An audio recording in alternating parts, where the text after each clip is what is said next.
Poďme troška do rotácie, spojíme si dlane, otáčame. Hlava, ruka. A zase nadýchnem a nádych a výdych. Ešte raz a výdych. Uvoľ. Výborne.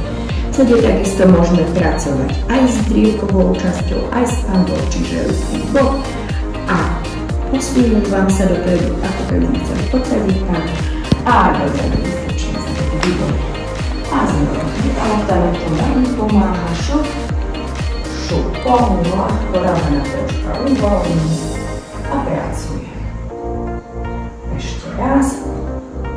A dozadu. Výborne. Ďalší smer môžeme ísť do boku. A na druhý bok. Vysuniem. Hojdám do bočných smerov. Výborne. A ešte to môžeme spojiť do krúžkov. Hej, čiže idem dopredu, dozadu, do bokov. Všetky smery spojím do jedného. A na